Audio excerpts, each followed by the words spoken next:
Hello students, good morning. Biology की कक्षा 12 की ऑनलाइन क्लास में आपका स्वागत है। तो बेटा, अपने प्लांट फिजियोलॉजी के अंतर्गत श्वसन वाले चैप्टर को मैं ख़त्म कर चुका हूँ। तो आज बेटा अपन वृद्धि, पादप वृद्धि को स्टार्ट कर रहे हैं। तो बेटा मैंने बोर्ड पे भी लिख दिया है प्लांट ग्रोथ, ठीक है ना। तो इसी के संदर्भ में आज अपन चर्चा करेंगे, ठीक है बेटा। तो सबसे पहले अपन वृद्धि की परिभाषा पढ़ते हैं, ठीक है। मैं बोर्ड पे लिख रहा हूँ वृद्धि, और आप जानते ही हैं वृद्धि को इंग्लिश में क्या बोलते हैं, ग्रोथ बोलते हैं, ठीक है।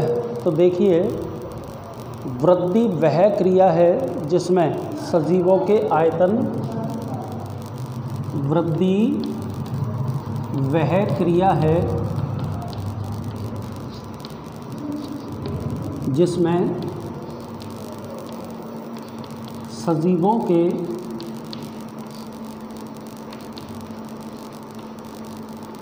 आयतन, एक्चुअल में मैं वृद्धि की परिभाषा लिख रहा हूँ, सजीवों के आयतन एवं शुष्क भार में स्थायी रूप से वृद्धि होती है। आयतन एवं शुष्क भार में स्थायी रूप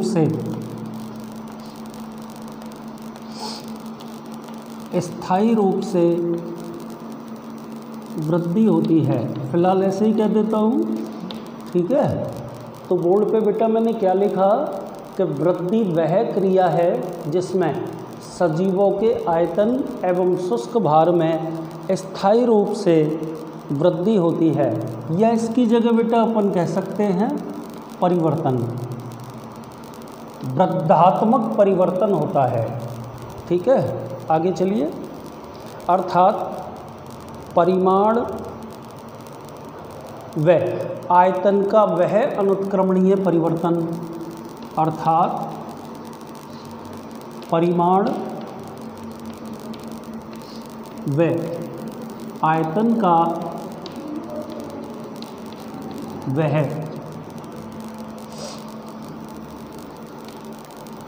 अनुत्क्रमणीय परिवर्तन, परिमाण एवं आयतन का वह अनुत्क्रमणीय परिवर्तन जिसके साथ साथ शुष्क भार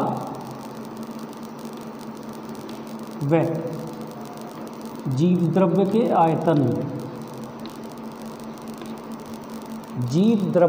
आयतन का वर्धन होता है।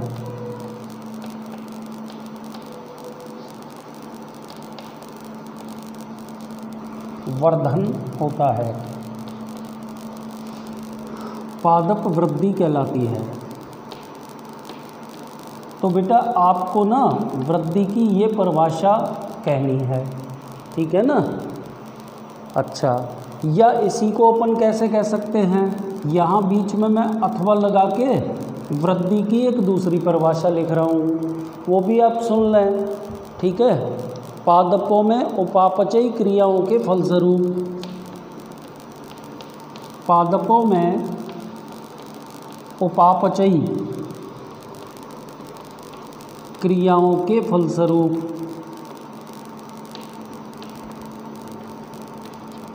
पादपों में उपापचयी क्रियाओं के फलस्वरूप आकार व आयतन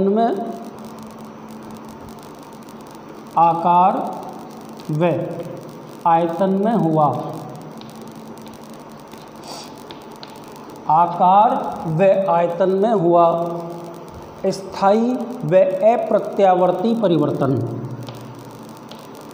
स्थायी व अप्रत्यावर्ती परिवर्तन जिससे स्थायी व अप्रत्यावर्ती परिवर्तन जिससे शुष्क भार एवं जीव द्रव्य की मात्रा में वृद्धि होती है। शुष्क भार व जीव द्रव्य की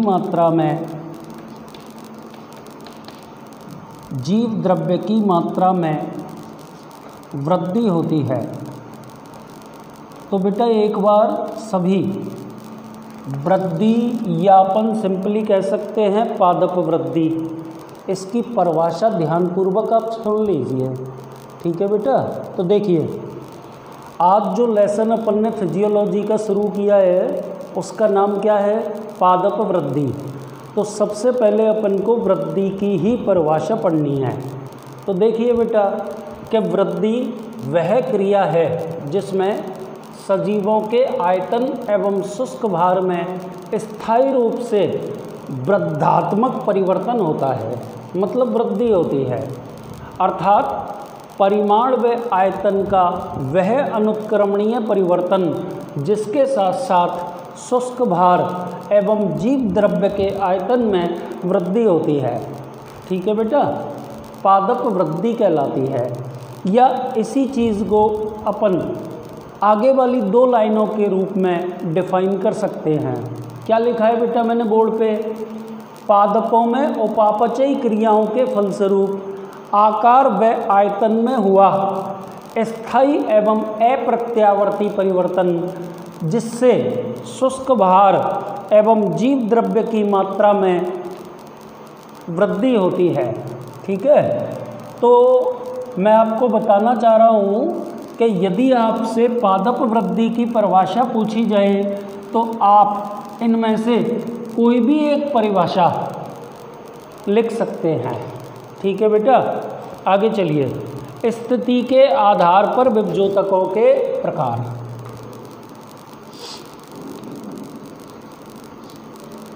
स्थिति के आधार पर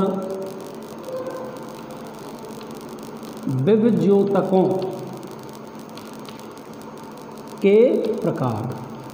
तो बेटा आप पहले से यानी कि कक्षा 11 से जानते हैं कि स्थिति के आधार पर विभजोतकों को 3 प्रकारों में विभक्त करते हैं। कितने प्रकारों में बेटा? 3। शीर्षस्थ, अंतर्वेशी और पार्श्वीय। पहला तो मैंने ये लिख दिया शीर्षस्थ विभजोतक।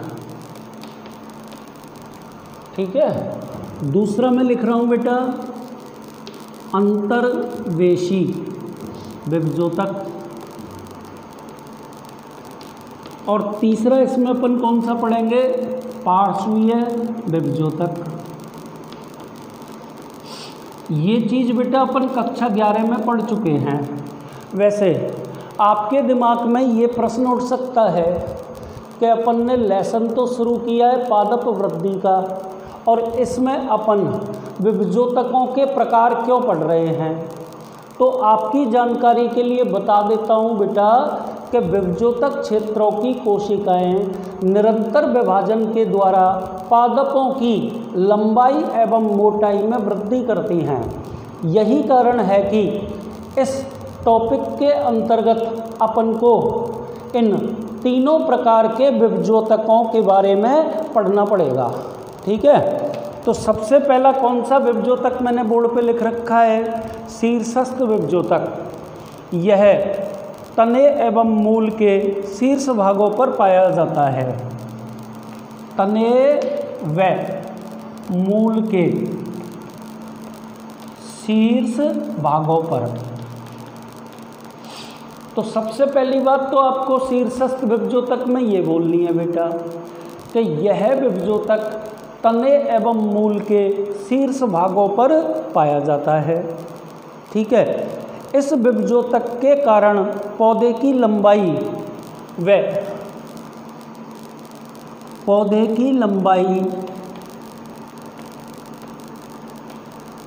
व सीमित मात्रा में मोटाई बढ़ती है। ठीक है बेटा, इस विभजोतक की क्रियाशीलता के कारण पौधे की लंबाई एवं सीमित मात्रा में मोटाई बढ़ती है, और इस प्रकार की वृद्धि को अपन प्राथमिक वृद्धि कहते हैं, जो शीर्षस्थ विभजोतक के कारण होती है। प्राथमिक वृद्धि। तो बेटा इसमें तो आपको ये 2-3 शब्द याद करने हैं। किसमें? शीर्षस्थ विभजोतक में। अब अपन किस पे आ गए? अंतर्वेशी विभजोतक पे। यह विभजोतक प्राय पर्व संधियों के ऊपर पाया जाता है। कहाँ पाया जाता है? पर्व संधियों के ऊपर पाया जाता है। ठीक है बेटा, आगे चलिए। इसके कारण पर्व एवं तने की लंबाई बढ़ती है। इस विभजोतक की क्रियाशीलता के कारण पर्व व तने की लंबाई में वृद्धि होती है। अब इसके अपन 2-4 एग्जाम्पल लिख देते हैं कि जिन पादपों में अंतर्वेशी प्रकार के विभजोतक पाए जाते हैं, तो आप लिख दीजिए। जैसे बेटा घास है, बांस है और गन्ना है। ये 3 एग्जाम्पल हो गए इसके। और अब अपन कौन से विभजोतक पे आ गए? पार्श्वीय विभजोतक। इस विभजोतक की सक्रियता से तने एवं मूल, सबसे पहली बात, तने व मूल मोटाई में वृद्धि करते हैं। मोटाई कह दीजिए या चौड़ाई कह दीजिए या व्यास कह दीजिए, बेटा सभी का मतलब एक ही निकलता है। ठीक है ना। आगे चलिए। यह वृद्धि द्वितीयक वृद्धि कहलाती है। इस वृद्धि को अपन क्या बोलते हैं? द्वितीयक वृद्धि। और एक तीसरी बात बेटा, 11वीं कक्षा में आपने 2 अलग अलग प्रकार की ऐधाओं के नाम सुने हैं, संवहन ऐधा और कौरक ऐधा। तो ये दोनों प्रकार की ऐधाएं बेटा पार्श्वीय विभजोतक के अंतर्गत आती हैं। ठीक है ना। तो दोनों प्रकार की ऐधाओं के नाम लिख दिए। एक्चुअल में पादपों में जो द्वितीयक वृद्धि होती है वो संवहन ऐधा एवं कौरक ऐधा की क्रियाशीलता के परिणाम स्वरूप होती है। तो बेटा ये अपना टॉपिक खत्म हो गया। क्या टॉपिक पढ़ा अपन ने? स्थिति के आधार पर विभजोतकों के प्रकार। ठीक है। अब अपन नेक्स्ट टॉपिक पढ़ने जा रहे हैं, वृद्धि की प्रावस्थाएं। ठीक है, ध्यान से समझते हुए चलना बेटा, और फिर सारे टॉपिकों को टू द पॉइंट सीट में आपको पढ़ना पड़ेगा। क्या हेडिंग लिख रहा हूँ बेटा मैं? वृद्धि की प्रावस्थाएं। कौन कौन सी प्रावस्थाएं होती हैं वृद्धि की, इनके बारे में अपन को इस टॉपिक में पढ़ना पड़ेगा। ठीक है। पादपों के वृद्धि स्थानों पर उपस्थित विभजोतकी कोशिकाएं, पादपों के वृद्धि स्थानों पर उपस्थित विभजोतकी कोशिकाएं समसूत्री विभाजनों द्वारा नई कोशिकाएं बनाती हैं। समसूत्री विभाजनों द्वारा नई कोशिकाएं, समसूत्री विभाजनों द्वारा नई कोशिकाएं बनाती हैं। ठीक है ना। अभी मैंने बताया कि विभजोतक क्षेत्रों की कोशिकाएं निरंतर समसूत्री विभाजनों के द्वारा नई कोशिकाएं बनाती हैं। ठीक है। ये कोशिकाएं विवर्धन और विभेदन द्वारा, ये सेल्स विवर्धन व विवर्धन व विभेदन द्वारा, विवर्धन एवं विभेदन द्वारा स्थायी ऊतकों के निर्माण में भाग लेती हैं। तो बेटा सबसे पहले तो आपको ये लिखना पड़ेगा और उसके बाद में अपन वृद्धि की प्रावस्थाओं को स्टार्ट कर देते हैं। एक बार मैंने बोर्ड पे क्या लिखा है वो सुन लीजिए, ठीक है। मैंने बोर्ड पे ये लिखा है बेटा कि पादपों के वृद्धि स्थानों पर उपस्थित विभजोतकी कोशिकाएं समसूत्री विभाजन के द्वारा नई कोशिकाएं बनाती हैं, ठीक है। और ये नई बनने वाली कोशिकाएं विवर्धन और विभेदन के द्वारा स्थायी ऊतकों का निर्माण करती हैं, ठीक है। तो अब अपन डायरेक्ट वृद्धि की प्रावस्थाओं पर आ जाते हैं, ठीक है। तो सबसे पहली वृद्धि की प्रावस्था अपन कौन सी लिखेंगे? कोशिका निर्माण प्रावस्था। पहली प्रावस्था तो ये है, कौन सी है बेटा? कोशिका निर्माण प्रावस्था। दूसरी प्रावस्था कौन सी पढ़ेंगे? दीर्घीकरण प्रावस्था, नाम से ही पता चल रहा है। और तीसरी प्रावस्था कौन सी पढ़ेंगे इसमें? परिपक्वन प्रावस्था, ठीक है। तो आपको ये तीनों की तीनों प्रावस्थाएं पढ़नी पड़ेंगी। देखो अब संक्षेप में मैं तीनों प्रावस्थाओं के बारे में आपको बता दे रहा हूँ, ठीक है। सबसे पहली प्रावस्था कौन सी लिखी है? कोशिका निर्माण प्रावस्था।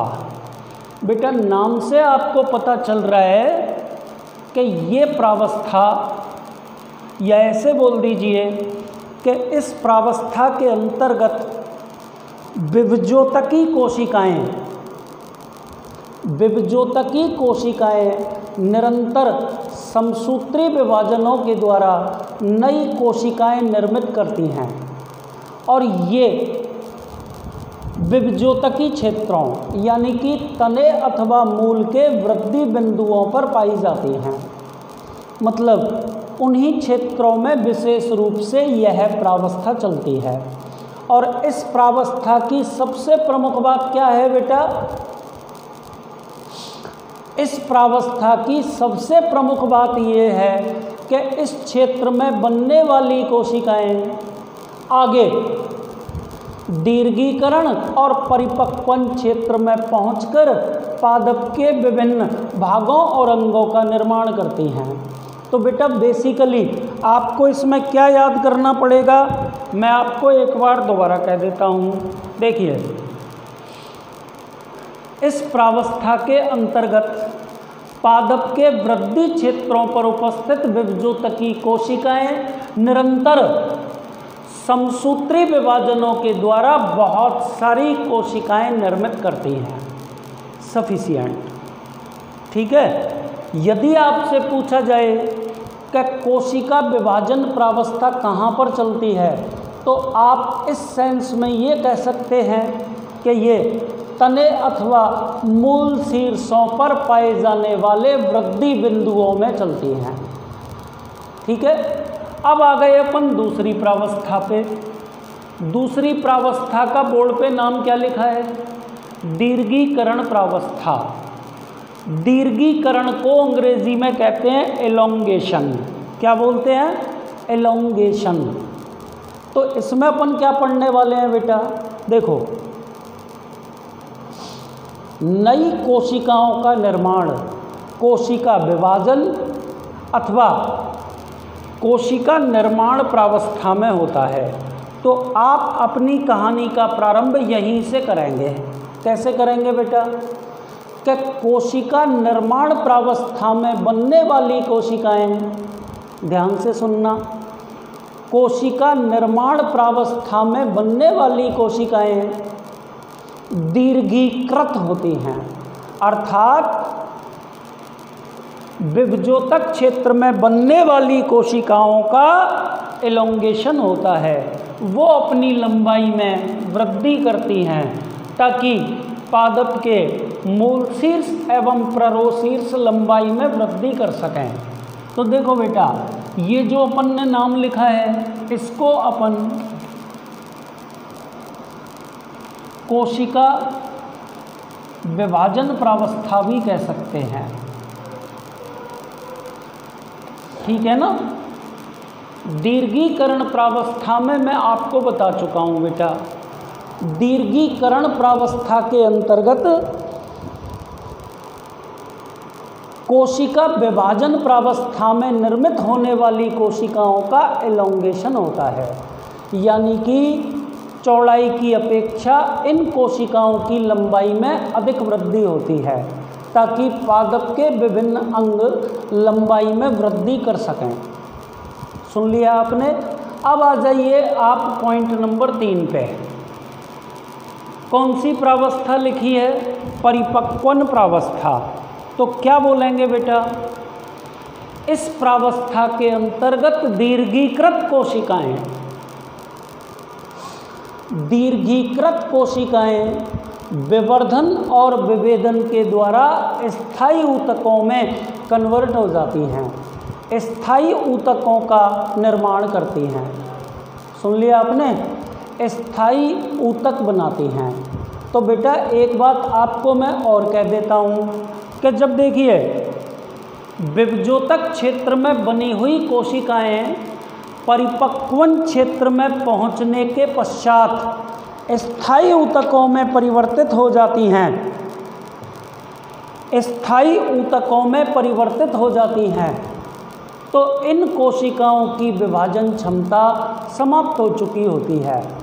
और बेटा स्थायी ऊतकों का निर्माण हो जाने के पश्चात ये कोशिकाएं पादप के विभिन्न अंगों अथवा तंत्रों का विकास करने लगती हैं।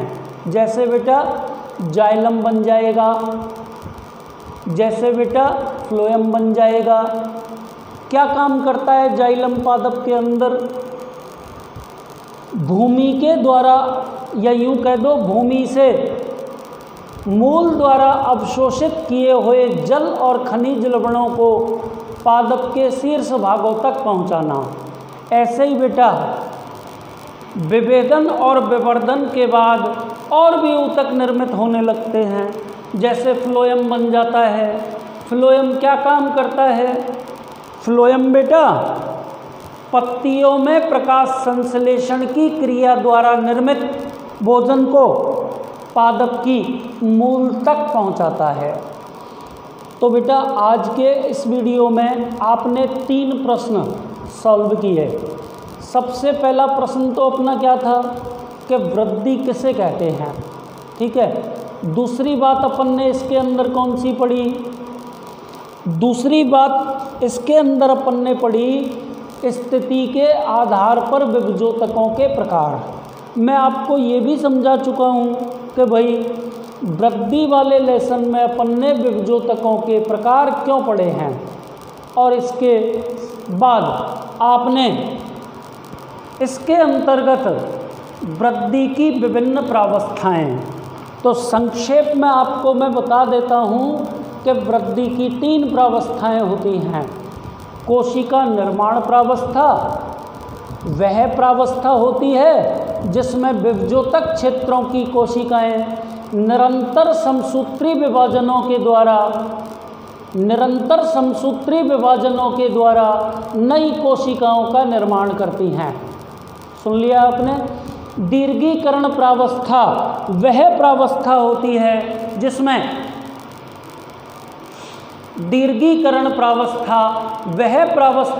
है जिसमें कोशिका निर्माण प्रावस्था में बनने वाली कोशिकाएं दीर्घीकृत होती हैं, एलोंगेटेड होती हैं, यानी कि अपनी लंबाई में वृद्धि करती हैं।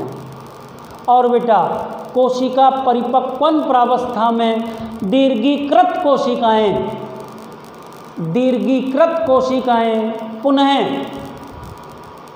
विवर्धन अथवा विभेदन के द्वारा स्थायी ऊतकों यानी कि पादप के महत्वपूर्ण ऊतकों का विकास करती हैं। ठीक है, अगले वीडियो से अपन स्टार्ट करेंगे वृद्धि बलिगिति की। ठीक है, धन्यवाद।